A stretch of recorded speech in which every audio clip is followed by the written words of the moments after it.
Let's start. So now we will have a very special kind of event. This is the second time we're having such kind of format event in our Ukrainian Investment Forum. This is called Future of Finance Talks.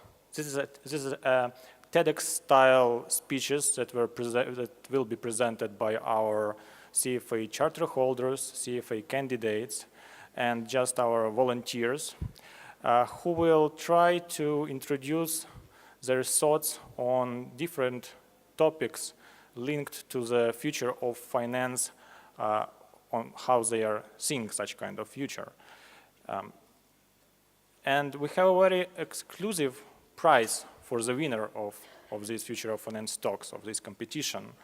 The prize is a trip to the CFA annual conference that will be held in May 2018 in Hong Kong.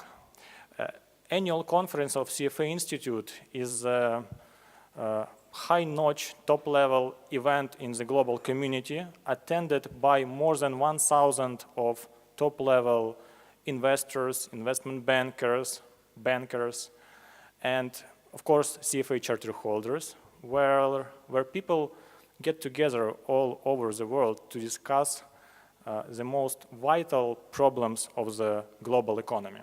So this is really a high-level kind of a prize that we are willing to present to the winner of today's Future of Finance Talks.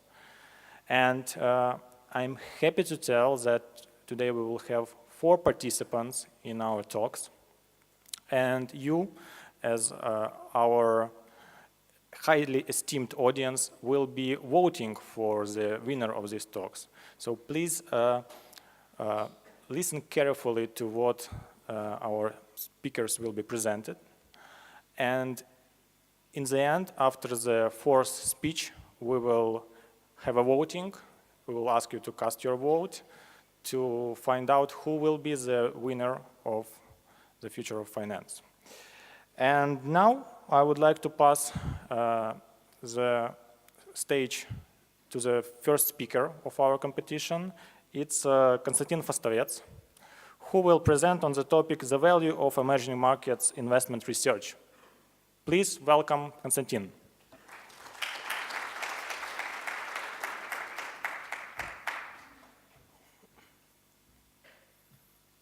The slides, yeah, okay. Hello, my name is Konstantin, and I'm a fixed income analyst based here in Kiev. I've done quite a bit of equity research in the past as well. And the talk here, the value of emerging markets and investment research, is very tightly connected to my work. And I think I'd like to, the way it's connected to the future of finance is I think that the future of investment research is really in emerging markets. So I'd like to begin by splitting up investments into 2 groups, and this is passive investment and active investment. And as many of you know, passive investment is simply investing in an index and sort of waiting for it to grow, and active investment is your typical type of investment where you pick and choose assets, options, or fixed income instruments, and then you readjust your portfolio based on what your thoughts are. This may be a surprise to some of you, but it turns out that passive investment is actually a very viable option, and this has been the case over the past decades on developed markets. And I got a chart here for you to look at where you can see that this is a study done in 2002 that shows the percentage of funds, of active funds that have outperformed the MSCI Europe index, and you can see that it's only 16%. Now, you may say this has been a long time ago, this is just one study, but look at data from the S&P, and this is from today, basically. This is June 30, where the share of funds that actively invest that have underperformed their benchmarks, and this would be for large cap equity, this would be something like the S&P large cap. Is staggering. It's 80% in some cases, and that sort of creates a conundrum for investment analysts and for investors generally, because if you can just invest in an index, why should you care about investing actively? Now, and generally, this is also connected to the value of research as such, because if there's no value, right, if you can just buy an index, what is the value of your investment decisions? Now, does this apply to emerging markets? I'd like to argue that it doesn't, and the reason that it doesn't is because in order for you to have the ability to passively invest, you have to have a sufficient number of market participants. And if you look at something like Apple, for example, a stock that's really widely traded on the US exchange, you can just look at the sell side, and only from the sell side you have something like 50 analysts analyzing this very transparent company. And the buy side there's just so many people doing it, so you have hundreds of people analyzing one company on those markets, and then you have thousands of investors competing for it and investing at the very same time.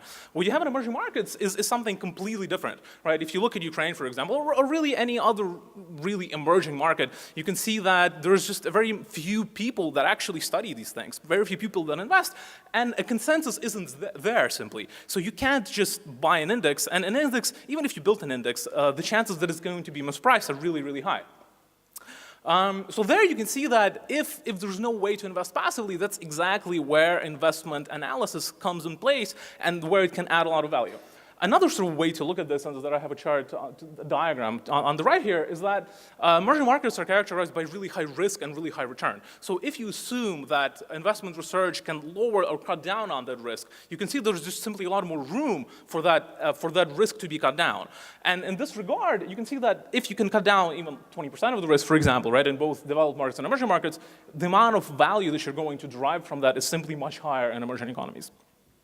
And I'd like to also give a practical example of this, and this is very tightly connected to Ukraine, and this is my experience that I think demonstrates this pretty clearly, is that in markets like Ukraine, you don't really need to have you don't need to do that much analytical work in order to derive really meaningful insights. And the example that I'm going to give here is the bail-in of Privatbank's bonds at the beginning of 2017.